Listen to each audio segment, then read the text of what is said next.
Hi, my name is Leo and this video is about YouTube and its latest changes to leave small creators like myself high and dry and how you can act on this.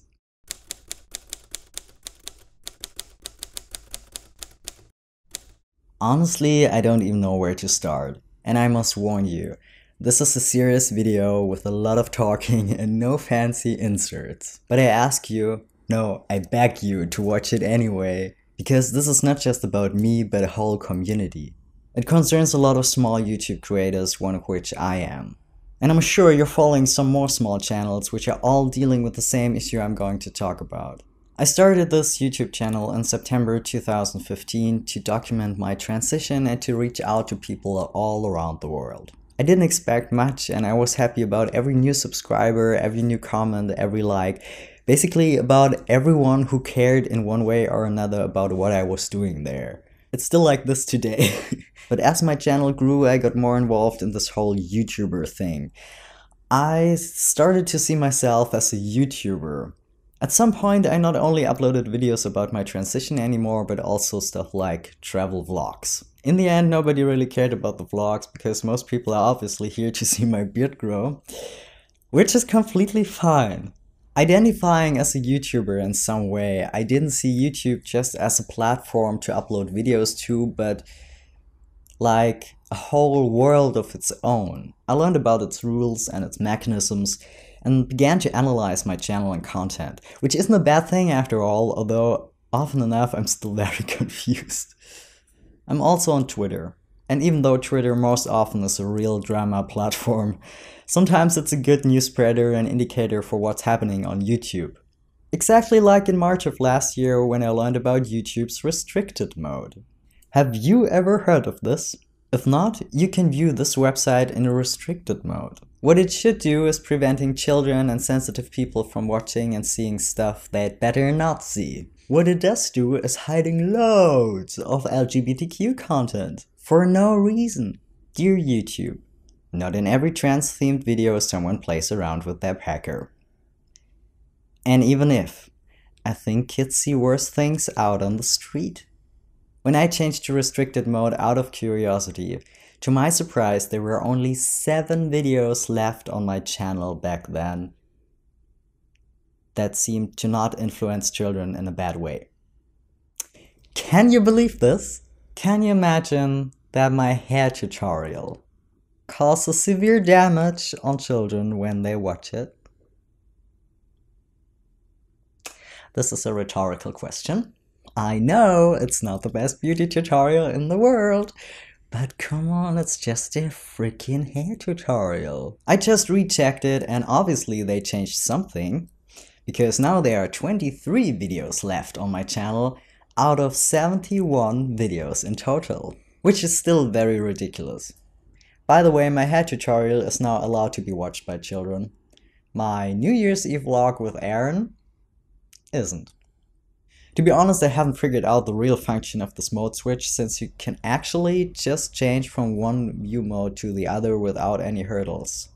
So far as I know, children could just switch back to normal mode actually. Nonetheless, to me it's a strong signal YouTube sends by hiding so much LGBTQ content in its restricted mode. Another strange thing is that my last videos haven't been viewed as much as my older ones. In comparison, I mean. I heard from other creators that not all of their subscribers get notified anymore when they upload new content, so this could be a reason. I also suspect YouTube to not show my videos in recommendations as often anymore, so this contributes to less presence of my stuff overall. Over 1 year ago, YouTube offered me to become a YouTube partner. What this means is basically that you can start earning money with your videos. You decide which videos you'd like to monetize and what kind of ad will be shown. I should mention that you can't choose the brands or decide whether it's a movie trailer that is played out before your actual video. Unfortunately, you can't influence that.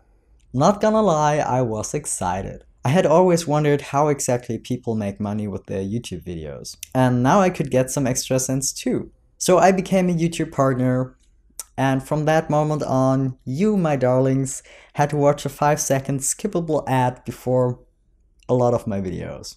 It all went smooth until a certain point in March of last year when I got an email notification titled, "Your video isn't approved for monetization." They said the content in my 2 months on T video may not be advertiser friendly. Same thing happened in July to my 6 months post-up video. And this was the last time I got a notification for that, but the number of videos getting demonetized continued and increased. At some point, every single video I uploaded was flagged not advertiser friendly and hence got demonetized. No matter if I was shirtless in the video or not, or if I was just in my underwear, like for the comparison pictures, or whatever. At that time, I saw that other trans YouTubers like Chase Ross tried to prove that YouTube was being transphobic and suggested that keywords like trans or transgender lets YouTube automatically flag your videos as not advertiser friendly. Personally, I can't confirm this, but after the restricted mode story, it would make sense. If your video gets demonetized and you think it's not justified, then you can request a manual review. But there's a threshold. The manual review will only be performed if your video has 1000 views in 7 days. So for a channel like mine and lots of other smaller creators, this is not realistic. So almost all of my review requests have been pending for months now. And during this time, a lot of videos I could potentially earn money with aren't monetized. Since fall, the demonetization issue has affected all kinds of channels and creators. Not only LGBTQ themed channels, but also gaming channels, food channels, and really huge creators like Casey Neistat with more than 8 million subscribers. It's completely random and absolutely ridiculous and intransparent. You only get this "your video is not suitable for most advertisers" bullshit. And that's it. No explanation. Nothing. I always have to think of Homer Simpson at work. Like, oh, what's that button for? Presses it and demonetizes an innocent video.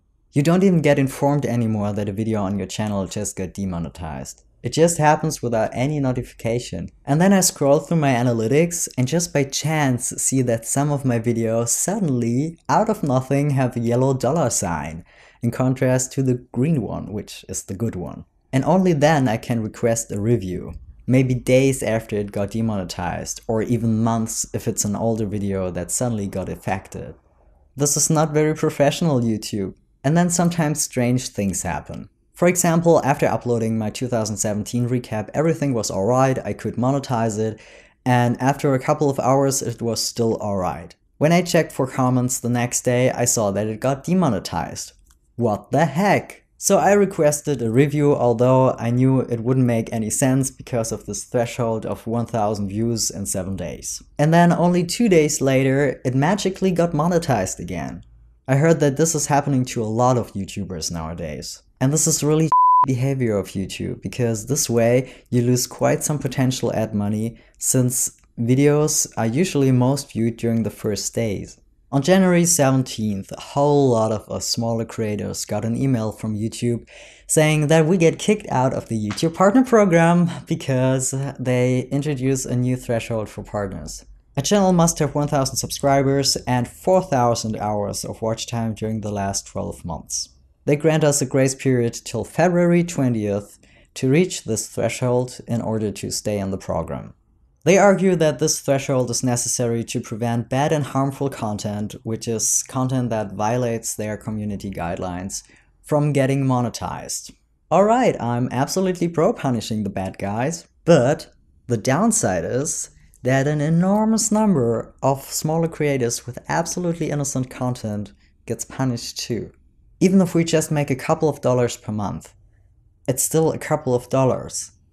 I can buy coffee from that. Or a pizza. I should also mention that as a YouTube partner, you don't get your earnings directly transferred to your bank account like every month or so. They wait till you reach a certain amount of money.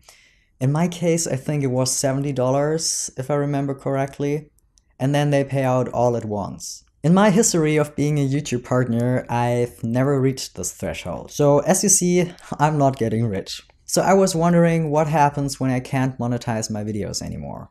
What happens to the money that's already collected? Did you, my lovely viewers, watch ads before my videos without any point? Just to make YouTube rich?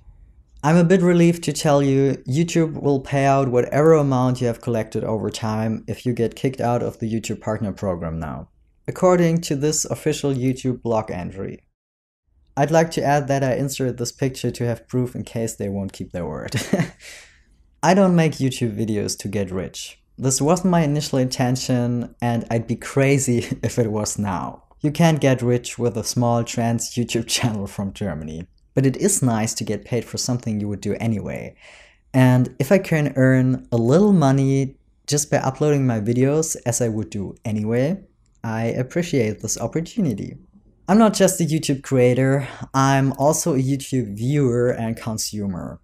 I'm subscribed to more channels I could ever watch in my whole lifetime, and I'm happy to watch a short ad before whatever video because I know by doing so, I'm supporting the creator. And I think that's what you should keep in mind when it comes to the whole demonetization issue and YouTubers complaining about it.